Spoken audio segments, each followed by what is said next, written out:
A long time ago, in a small village whose name you would struggle to find even on a map, there lived a father and his son.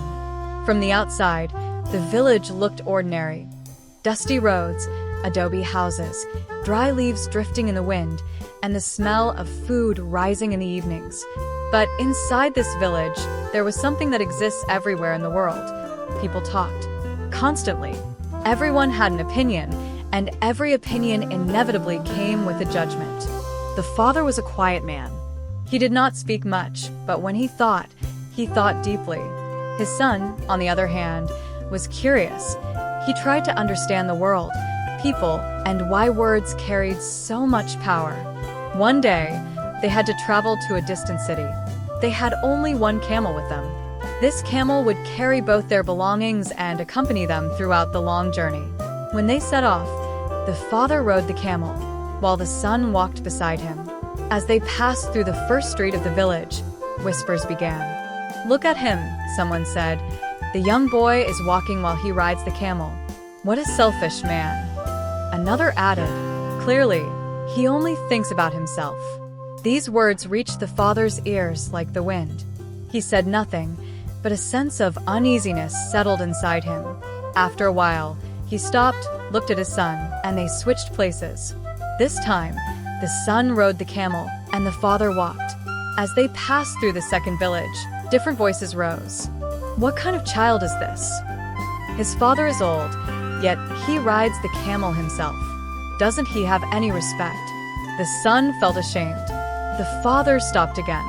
This time, they both got on the camel together.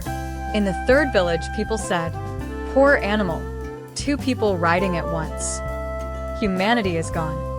So the father and son got off again. This time, they walked while leading the camel beside them. In the fourth village, laughter erupted. "Look at that.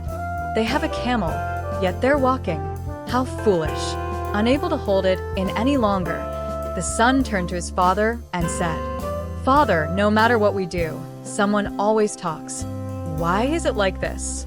The father stopped. He looked directly into his son's eyes and spoke slowly. "Because, my son, people silence their own inner unrest by talking about the lives of others. No one truly knows another person's path, but everyone comments on it." The son thought about these words, but did not fully understand them. For him, this journey was not just about going from one place to another. It was a journey of learning about people, thoughts, and judgments. Why do people criticize? This story is not only about a father and a son. It is a metaphor for every human being's journey through life. Because no matter what you do, someone will always talk. If you start, you're too dreamy. If you give up, you're weak. If you work hard, you don't enjoy life. If you relax, you're lazy. If you stay quiet, you lack confidence. If you speak up, you're a know-it-all. Other people's comments are not your truth.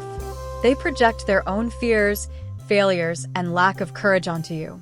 That is why many people give up before they even begin. Because one sentence echoes in their minds. What will people say? But the real question is this.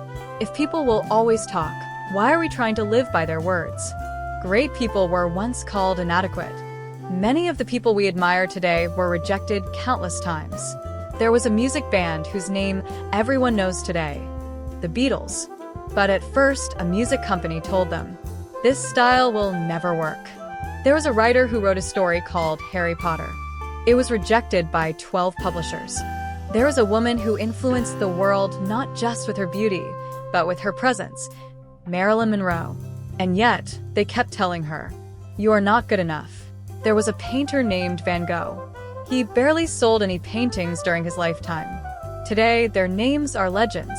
But back then, they were simply called inadequate. So what changed? Did people change? No. They did not give up. There is no one who is not criticized. We must understand this. If no one criticizes you, you're most likely invisible. Because people only criticize those who are noticed. Those who walk their own path. Those who step away from the crowd. Those who dare to be different. That is why criticism is often a sign. You're doing something, but people usually misunderstand this. They see criticism as a stop sign, when in reality, it is often a sign that says, "You are moving forward."